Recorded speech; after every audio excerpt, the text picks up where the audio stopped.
What is up, Guardian Tales YouTube? We are busy here. And yeah, I am working on other YouTube stuff. I have my Gotcha Weekly News 2 segment about to come out. I have the next revenue forecast about to come out. So if you like knowing more about the Gotcha industry, be sure to subscribe and like this video. Let me know what else you want to see. But if you're not part of my stream or my Discord, you probably haven't heard, I'm actually working on my own Gotcha game. I have a partner that we're working with. We have hired some concept artists. We're moving forward. It's gonna happen. So I'm busy. So with that said, these videos are probably going to take a little bit of a step back in terms of the actual production value I put into it, just because I'm only working on them on Tuesday morning. I hope you're okay with that. I still hope to provide you the best content possible. And you know, I love y'all. But hey, you're not here for that type of update. You're here if you should summon Divine Beast of Harvest Mayreel. So let's talk about her. Let's go ahead and start this out this way. Should you summon her if you are a new player? Probably. She's probably good for new players. There's a lot of really good 2-star Earth heroes that she can synergize pretty well with. You can then focus on getting Bari and then have the true synergies come out with her. But you also get to use 2-star heroes like Aoba and Craig, who are two of the strongest in the game. So if you're a new player that's just starting out, Mayreel would be a pretty good option for you to have as an early 3-star unit, and you have a higher likelihood to roll her, and you have mileage targets in the future. So overall, she's really good. The only downside to her as a new player is she gets a lot of value from her exclusive weapon, probably more so than a lot of other people. I haven't done the actual math behind that quite yet, but I would imagine just reading it and knowing what the history is that she's probably in the top 5 most valuable weapons. And her base stats are actually pretty high. She's a very high HP, probably then once all of her passives are done and the way you build her, she could probably finish inside the top 10, top 5, the actual tank that she can take on as a team member. Overall, Mayreel looks like a pretty strong unit that is fairly niche. Let's look at her skills so I can tell you exactly why she falls into the niche category. All right, here we are here at heavenhold.com. I really love to use them for a lot of my initial research, my initial looking at things. There are a couple other good websites, but they're not always as updated as frequently. I'm hoping that they can change that soon. So the Nature Energy Burster here launches spell bullets concentrated with Terra Energy to inflict damage. That's fine. Terra Blast shoots a ray that inflicts 400% of DPS damage to enemies on its way. That's actually a fairly strong chain ability of 400% of DPS, especially if you have her weapon and you're in an Earth party, because that chains after all of your team buffs. So that's actually a very strong chain ability. If Bari is in the party, increase damage by 30% and decrease by 30% of damage taken by Bari. So she gives a very solid massive buff to Bari, and then she also takes a buff from Bari. So as you can see, if you aren't aware, Mayreel is Bari's actual weapon. Now she is a hero, which is kind of pog in itself. But now that if you pair her with her, this is when she actually becomes a strong hero. Without the synergy, she is just okay-ish. And I say ish in one capacity. I'll show you here in a second. Our party is crit hit chance plus 36%, which is actually much needed. There isn't a lot of crit support for the Earth comps.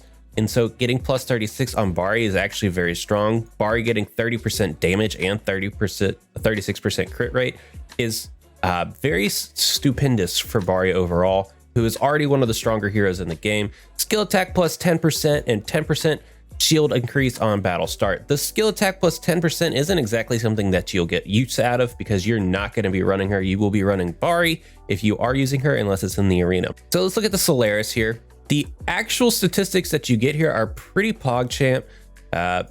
These two right here are the most notable. 20% extra HP on top of a very high HP base percentage is why I say that she can finish very high within it. Then she gets an extra 14% crit chance. So overall, she's already sitting at 50% crit just by owning Solaris and having her in the party. Now, if you were to pair her with someone like Bianca or Lupina, you're getting even higher, closer to the 100% crit mark. On crit hit, increase moving speed by 5% for 5 seconds and reduce Earth type resistance by 5%. This effect can overlap up to 4 times. So essentially you can get up to 20% extra movement speed and 20% extra Earth type resistance. Now that right there should scream one thing to you. And if you say Bari, you're thinking wrong. This right here is 100% a buff for Arena, and it's actually a stupendous buff for Arena. That movement speed and that Earth type resistance are very, very strong for Arena type skills. And then because you are maining her, you get a lot of these additional perks that you see in here, like weapon skill regen plus 15%, skill damage plus 30%, and skill attack plus 10%.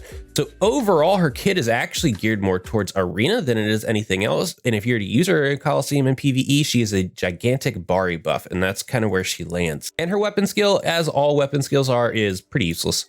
So when we look at Mayreel here, we can only assume two things. If you have Bari, she's pretty strong. She doesn't actually make Bari the strongest attack champion in the game. And the only reason I can say that is because she does not help Bari in the actual issues that Bari has, which is in terms of attack speed and movement speed. If Mayreel was to increase either of those portions for her while Bari is charging, that would actually be a much more significant buff to Bari than the actual damage output. Though I do think that you will see a little bit more of this being Mayreel Bari combo being run in both raids and Coliseum. Because Coliseum, it's easier to hide a little bit your units, you can actually scale up Bari's damage quite a bit and the damage output quite a bit. I could actually see people running compositions of something like Ogma, Craig, Mayreel, and Bari. Why? Because Craig and Mayreel help power up Bari as well as Craig, giving those additional tank statistics, and you're taunting most of the team. You could put one Ogma at the front line to cover their front line, and then something like Craig in the back line to guard